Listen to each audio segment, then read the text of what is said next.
ETF index mutual funds నేర్చుకుని stock మార్కెట్లో రాణించాలనుకుంటున్నారా? వెంటనే ఈ నెంబర్కి కాల్ చేయండి. నమస్తే, welcome back to Suman TV. Present మనతో పాటు ఉన్నారు 25 ఇయర్స్ నుంచి అమెరికాలో ఉంటున్నటువంటి ఎంఎన్సీ ఎగ్జిక్యూటివ్ వీరభద్రరావు గారు. నమస్తే సార్. నమస్కారం. సార్, ఇప్పుడు చాలా మంది ఏంటంటే మన ఇండియాలో నుంచి అక్కడ ఉన్న అమెరికా వాళ్ళకి జాబ్స్ చేస్తూ ఉంటారు. మెడికల్ ట్రాన్స్క్రిప్షన్ లైక్ ఇంకేంటంటే నైట్ డ్యూటీస్ చేస్తూ ఉంటారు. అడుగుతూ ఉంటాం మేము, ఏంటంటే మేము 11 o'clock లాగిన్ అవ్వాలి, అక్కడ వాళ్ళకి అక్కడ మార్నింగ్ అవుతుంది కదా అని చెప్తా ఉంటాం. అంటే ఇలాంటి జాబ్ చేసే వాళ్ళకి కూడా నెక్స్ట్ మళ్ళీ ఏమైనా ఎఫెక్ట్ ఉంటుందా? వీళ్ళ జాబ్లు కూడా పోయే ఛాన్స్ ఏమైనా ఉన్నాయా? అంటే జనరలైజ్ చేసి నేను చెప్పను, కానీ మెడికల్ ట్రాన్స్క్రిప్షన్ ఉంది. డెఫినెట్గా దాన్ని ఏమంటామంటే ఏఐలో దాన్ని కొంత మీరు కంట్రోల్ తీసుకోవచ్చు. ఓకే. అంటే ఏఐకి structured data, semi structured data and unstructured data అని డేటాలో 3 రకాలు ఉంటాయి. స్ట్రక్చర్డ్ డేటా అంటే ఏదైతే మీరు చక్కగా ప్రీ డిఫైన్ చేసి టేబుల్స్, కాలమ్స్, రోస్ అలా వేసి పెడతారో, అది ఆరకల్ లాంటి డేటాబేసెస్లో కానీ ఇవాళ మోడర్న్ డేటాబేసెస్ వచ్చాయి, అందులో పెడతారో అది స్ట్రక్చర్డ్ డేటా అంటారు. సెమై స్ట్రక్చర్డ్ డేటా అని ఇంకొకటి ఉంది. అంటే దానికి కూడా స్ట్రక్చర్ ఉంటుంది, అదేదో ఫ్రీ ఫర్ ఆల్ కాకుండా XML కానీ JSON కానీ ఇట్లా డాక్యుమెంట్ డేటాబేసెస్ అంటారు. వాటికి ప్రీడిఫైన్డ్ స్ట్రక్చర్ ఉంటుంది, but with in that structure వాళ్ళకి ఫ్లెక్సిబిలిటీ ఉంటుంది. సో ఈ రెండు కూడా ప్రోగ్రామ్స్ చక్కగా వాడి వాటిని యూస్ చేసి మీకు ఈ ఏఐ రిలేటెడ్ ప్రోగ్రామ్స్ చేయొచ్చు, మోడలింగ్ చేయొచ్చు, BI డాష్బోర్డ్స్ అన్ని రకాలు చేస్తుంటాం. ఇక థర్డ్ వన్ వచ్చి దీంట్లోనూ మీకు అన్స్ట్రక్చర్డ్ డేటా అంటే ఏంటి అర్థం అంటే, ఒక ఈమెయిల్ ఉంది, దానికి ఒక స్ట్రక్చర్ లేదు, తలాతోక లేకుండా ఈమెయిల్స్ ఉంటాయి, మొదలు చివర ఏంటి మీకు తెలియదు.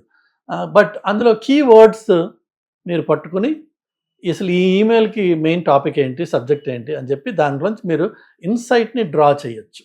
అదేవిధంగా ఈ మెడికల్ ట్రాన్స్క్రిప్షన్ అంటే ఏంటంటే, అమెరికాలో కూర్చున్న ఒక డాక్టరు అతను చూస్తున్న పేషెంట్స్కి ఇచ్చే ప్రిస్క్రిప్షన్ ఉంటుంది కదా, ఆర్ అతను రాసుకున్న రియల్ టైం నోట్స్ ఉంటుంది కదా, అది కొంతవరకు చేత్తో రాసిన ఉంటాయి, కొన్ని డిక్టాఫోన్ అని చెప్పి ఉంటుంది, పేషెంట్తో మాట్లాడుతూ ఆ ఫోన్లో ఆయన మాట్లాడతాడు, అది మాట్లాడింది కొన్ని ఏమో రియల్ టైమ్గా సిస్టంలో టైప్ అయిపోతూ ఉంటాయి, కొన్ని ఏమో యాజ్ ఇట్ ఈస్గా ఓన్లీ వాయిస్ టోనల్ ఇన్స్ట్రక్షన్సే ఉంటాయి. వీటన్నిటిని తీసుకుని ఒక స్ట్రక్చర్డ్గా తయారు చేయడమే మెడికల్ ట్రాన్స్క్రిప్షన్. అందులో వాళ్ళ లాంగ్వేజ్ అది అర్థం అవ్వాలి, వాళ్ళకి వాళ్ళ పిచ్చి గీతలు లాంటి రాతలు వీళ్ళకి అర్థం అవ్వాలి, ఉన్నాయి. అలానే ఫైనల్గా ఏంటంటే మెడికల్ ట్రాన్స్క్రిప్షన్లో ఇంపార్టెంట్ పార్ట్ ఏంటంటే ICD-10 అని చెప్పేసి ఒక డేటాబేస్ ఉంది. అంటే ఏ జబ్బుకి ఏ విధంగా ట్రీట్మెంట్స్ ఇవ్వాలి, వాటి కోర్స్ ఆఫ్ యాక్షన్ ఏంటి అని అనాలిసిస్ బేస్డ్. సో అమెరికాలో ఏంటంటే ప్రస్తుతం జరుగుతున్న push outcome based and quality based treatment ఎట్లా ఇవ్వాలి అంటే, ఫర్ ఎగ్జాంపుల్ మీరు 3 హాస్పిటల్కి వెళ్ళారనుకోండి, 3 ఎక్స్రేలు తీయడం మొదలుపెట్టారు, 3 బ్లడ్ టెస్టులు చేస్తున్నారు, సో రెపిటేటివ్ వర్క్. సో అలా కాకుండా ఒక హాస్పిటల్ చేసిన వర్క్ మిగిలిన వాళ్ళకి యాక్సెసిబుల్గా ఉండాలి, అదొక ఎత్తు. ఇంకోటి వచ్చేసి ఈ లెట్సే ఎవరికన్నా ఒక క్యాన్సర్ డయాగ్నోసిస్ వచ్చింది, క్యాన్సర్ అన్న మాట ఒకటే వాడకూడదు మనం, ఎందుకంటే క్యాన్సర్లో ఒక 100 రకాలు ఉన్నాయి. సో ఏ రకం క్యాన్సర్, దానికి ఫాలో అవ్వాల్సిన ప్రాసెస్ ఏంటి, అదే ఫాలో అవుతుందా ఈ హాస్పిటల్, లేకపోతే క్యాన్సర్ అనగానే మొత్తం దాని మీద వేసేసి ఇన్సూరెన్స్ కంపెనీ నుంచి డబ్బులు దొబ్బేసే ప్రయత్నం చేస్తున్నారా వీళ్ళు, ఇలాగా కొన్ని గైడ్లైన్స్, ఫ్రేమ్వర్క్స్, రికమెండేషన్స్ ఉన్నాయన్నమాట. అవి ఫాలో చేస్తేనే వాటికే ఇన్సూరెన్స్ అప్రూవ్ చేస్తుంది, వాటికే ఇన్సూరెన్స్ డబ్బులు ఇస్తుంది. ఇష్టం వచ్చినవి చేశాడు అనుకోండి, ఇన్సూరెన్స్ కంపెనీ డిక్లైన్ అంటుంది. కానీ అఫ్కోర్స్ అలా డిక్లైన్ చేసినందుకు వాడిని మాన్స్టర్గా చూస్తారు, కానీ వాళ్ళు అన్ని ప్రీసెట్ గైడ్లైన్స్ ఉంటాయి. ఇవన్నీ వీటికి బ్యాక్ ఆఫీస్గా సపోర్ట్ చేసేవాళ్ళే ఈ అర్ధరాత్రులు అపరాత్రులు పనిచేసేవాళ్ళు. వాళ్ళు ఉన్నటువంటి ఉద్యోగాలు పోతాయంటే మోస్ట్ లైక్లీ పోకపోవచ్చు.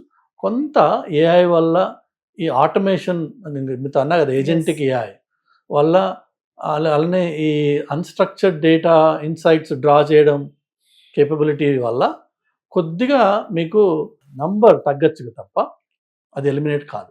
ఇక రెండోది వచ్చేసి మెయిన్గా ఏఐ వల్ల ఇలాంటి రిమోట్ జాబ్స్ యాక్చువల్గా పెరుగుతాయి, తగ్గవు. ఎందుకంటే ఏఐ మోడల్స్ మీరు తయారు చేసినప్పుడు, ఒక మోడల్ తయారు చేశారు అంటే ఆ మోడల్ని మీరు 1 సంవత్సరం పాటు దానికి ట్రైనింగ్ ఇస్తూ ఉండాలి. అంటే ఫర్ ఎగ్జాంపుల్ ఇది కుక్క మొహం, ఇది పిల్లి మొహం అని చెప్పి చూపించాలి దానికి. కొన్ని లక్షల కుక్కల్ని మీరు మార్క్ చేసి రకరకాల షేపుల్లో, రకరకాల యాంగిల్స్లో, రకరకాల సిచ్యువేషన్స్లో అది డాగ్ అనే విధంగా దాన్ని ఐడెంటిఫై చేయాలి మీ మోడల్. ఒక్కోసారి ఈ ఫేషియల్ రికగ్నిషన్ సాఫ్ట్వేర్స్ సరిగ్గా వర్క్ చేయక బాగా డార్క్గా ఉన్న మనిషిని కూడా అది కుక్కగా మార్క్ చేసే అవకాశం ఉంది, జరిగింది కూడా. దానివల్ల సూట్స్ అవుతాయి, లీగల్గా ప్రాబ్లమ్స్ వస్తాయి. సో ఏఐ మోడల్ తయారైంది అంటే దాని వెనక లక్షల గంటల ట్రైనింగ్ జరుగుతుంది. నేను చిన్న ఎగ్జాంపుల్ చెప్పాను నేను. Now imagine the number of different variables that going to కుక్క పిల్లి అంటున్నాం మనం. అలా అన్ని జంతువులు అది గుర్తుపట్టాలనుకోండి. అన్ని జంతువులు, ఆ జంతువులకి రంగులు, షేప్స్, సైజెస్, పుట్టిన దాని నుంచి చచ్చేంత వరకు, అలానే నడుస్తుంది, పరిగెడుతోంది, పడుకుంది, లేచుంది, ఆల్ సార్ట్స్ ఆఫ్ వేరియబుల్స్ ఉంటాయి. ఈ మొత్తం ట్రైనింగ్ అంతా జరిగేది ఇలాంటి రాత్రిపూట పనిచేసి రిమోట్గా వర్క్ చేసి నొమాడిక్ వర్క్ అంటారు దాన్ని. Because their location doesn't matter.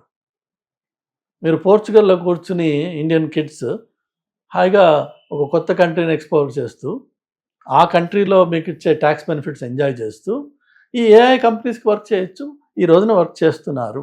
చాలామంది గ్లోబల్ ట్రావెల్ చేస్తున్న పిల్లలు సైడ్ కిక్గా ఇది పెట్టుకుంటారు.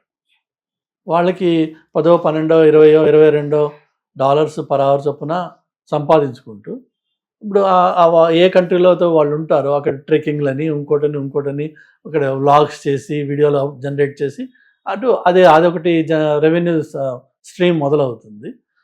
ఒకటేమో enjoyment and thrill of travelling around the globe. Then of course you also have this AI data related experience. So ఒక విధంగా చూస్తే మీకు ఏఐ వల్ల ఈ రిమోట్ ఉద్యోగాలు పెరుగుతాయి, కానీ కొన్ని ఏరియాస్లో ఎక్కడైతే మీకు ఆటోమేషన్ జరుగుతుందో అక్కడ తగ్గుతాయి. ఓవరాల్గా మాత్రం ఇట్స్ అ పాజిటివ్ అవుట్కమ్.